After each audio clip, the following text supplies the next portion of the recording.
Primero que todo, buenas noches, espero que estén muy bien. El día de hoy vamos a explicar sobre riesgos químicos. ¿Alguien de ustedes sabe qué es riesgos químicos de pronto? Nadie, así de pronto que lo hayan mencionado por ahí en la universidad, en el colegio. Pues son los riesgos que se generan ante la exposición a una sustancia química. Pero en específico o en general. A nivel general. A nivel general, perfecto. Los riesgos químicos más que todo tienen incidencia no solamente en el ámbito educativo, porque normalmente cuando nosotros decimos sobre los riesgos químicos, tienden mucho a compararlo con el colegio y mucho de eso. ¿Por qué digo esto? Porque se ha investigado mucho sobre esto y dice que los alumnos más que todo en la primaria se habla mucho de que los niños se intoxican mucho, pero esto no tiene nada que ver con esto en este caso. Esto más que todo incide más que todo en la parte de las industrias, en la parte de las empresas, que normalmente se debe mucho a sustancias tóxicas más que todo. En este caso pues vamos sí que hablar del hipoclorito, que es como lo más importante en este caso, ya que ya hemos como investigado sobre eso, ¿vale? ¿Qué es un contaminante químico? En toda sustancia orgánica o inorgánica natural que combinándose con el medio ambiente puede ser corrosiva o tóxica para las demás personas. Esto también se debe muchísimo a la fabricación, al manejo, dependiendo muchísimo de la sustancia también. Cualquier sustancia química es capaz de producir daño al organismo humano. Hay varios tipos de sustancias. Por lo menos durante la investigación también observamos que también hay tipos de sustancias que se utilizaban para no solo para intoxicar el cuerpo, sino también para sanarlo, pero esto ya es más en el ámbito de medicina, ¿vale? La forma de presentación se puede presentar en varios tipos, la toxicidad como tal, en forma de humos, gases, vapores y aerosoles. Y si me están diciendo por ahí que aerosoles, sí, efectivamente, los aerosoles son una de las causas más graves de toxicidad a nivel prácticamente que mundial, porque es algo que se utiliza más que todo en las grandes industrias, empresas. Además de nosotros mismos, también en el uso cotidiano también le damos el uso al aerosol. Vale. Por sus efectos, vemos que la toxicidad viene de varios efectos. Viene efectivamente irritantes que producen inflamación a los tejidos al contacto. Vemos que también son asfixiantes que también impiden la llegada del oxígeno al cuerpo humano. Tenemos anestésicos, que esos son las que provocan como que se duerman las personas, que de hecho esta es como la más letal, porque no es una que se siente, simplemente usted se intoxicó y usted sueña como el sueño, hasta que al final cae y ya esto ya termina como algo fatal. La sensibilidad a los alérgicos, hay personas que son más sensibles a cierto tipo de sustancias, dependiendo ya, eso ya tienes que mirarlos con el médico prácticamente, porque ya ellos son los que saben a qué tipo de sustancias somos nosotros alérgicos, ¿no? Tenemos los corrosivos, como ya le hemos dicho, que esos son los que afectan directamente al tejido. Y ya eso ya sería. Y en casos trágicos, cancerígenos, que hay unos que sí, muy pocos casos, eso sí, en muy pocos casos pueden ser cancerígenos.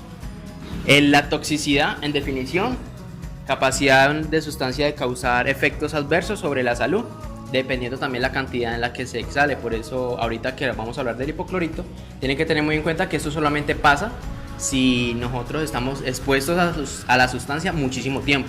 Por eso se dice que solamente tenemos que hacer uso de la sustancia periódicamente o por periodos muy cortos de tiempo. Las vías de penetración del cuerpo, las más normales son inhalación, dérmica, que es lo de la piel, digestiva y parenteral. El hipoclorito normalmente se utiliza para la limpieza de utensilios, de limpieza en varias superficies, casi que en cualquier superficie. Eso destapa caños, eso desinfecta áreas, desinfecta utensilios. Es muy utilizado en los hospitales, en veterinarias, en grandes industrias. De hecho, nosotros en casa, en la vida cotidiana, también le hacemos uso a esta sustancia. El hipoclorito de sodio, no sé si ustedes de pronto saben físicamente cómo se ve. Es como de solución amarilla, es líquido. Es líquido y con el solo olor ya se sabe que es hipoclorito de sodio. Se utiliza, es una sustancia principalmente irritante. En casos de mayor concentración, el hipoclorito quema y es corrosivo. Y esto ya, pues es la historia que ya mis compañeras ya les va a explicar más o menos de dónde viene y cómo surgió el hipoclorito de sodio. Muy buenas noches. Mi nombre es Diana, estoy muy agradecida que estén presentes acá. Voy a hablarles sobre la historia del hipoclorito. El inventó Claude Lewis en 1785. Dominó en esa época el agua de Harper como en cloro en potasio. En esa época lo transformó, hubo muchos procesos y mucha transformación hasta convertirse en un hipoclorito de calcio en polvo. En el siglo XVI, a finales del siglo XVI, tuvo muchos usos el hipoclorito como desinfectantes. Uno de los pioneros fue el médico francés Percy, él fue uno de los pioneros, el que lo descubrió.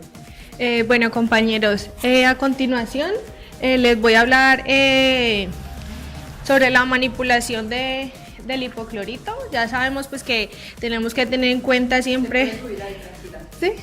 Con la manipulación hay que estar pendiente pues de tener los elementos de protección personal, como lo son Guantes, tapabocas, las gafas.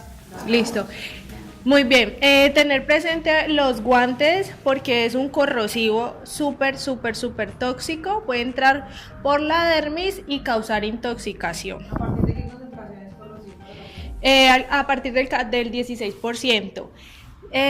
El hipoclorito sale de la salmuera, tiene un proceso que se llama electrolisis para agregarle el cloro, de allí sale el vapor del cloro que se combina con dióxido de carbono después de ya la electrólisis, y ahí es que sale el hipoclorito al 16%, que es la mayor concentración. De ahí en adelante ya es la parte tóxica.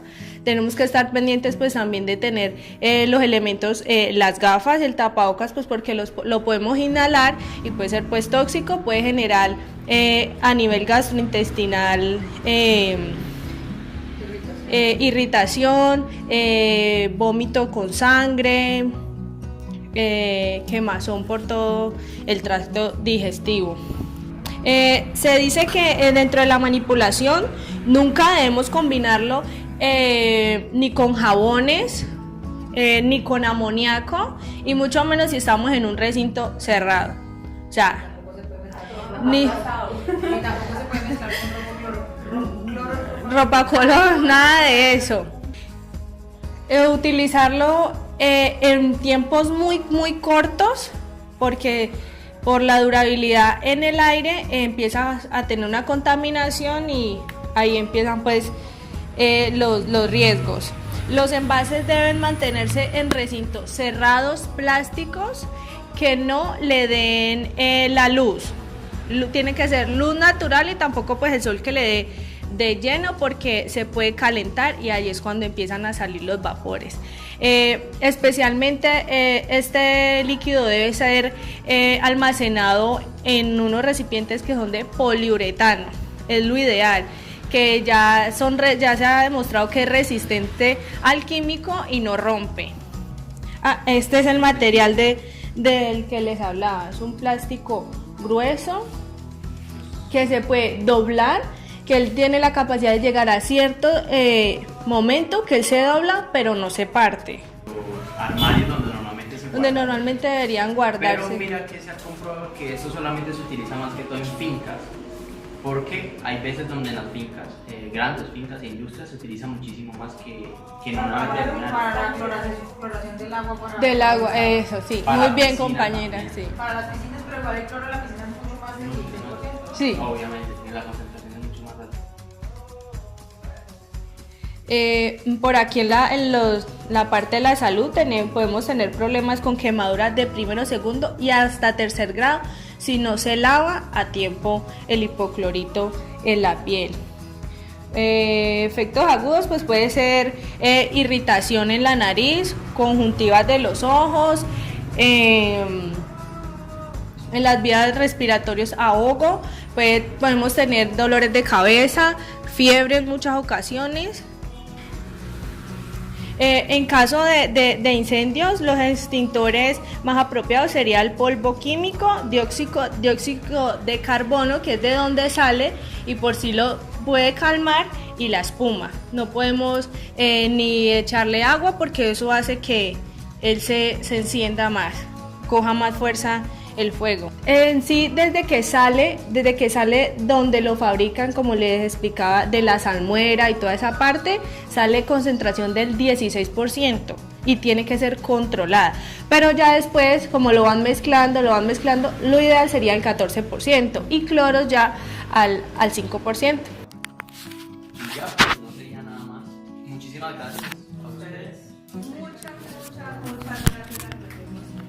Demasiado.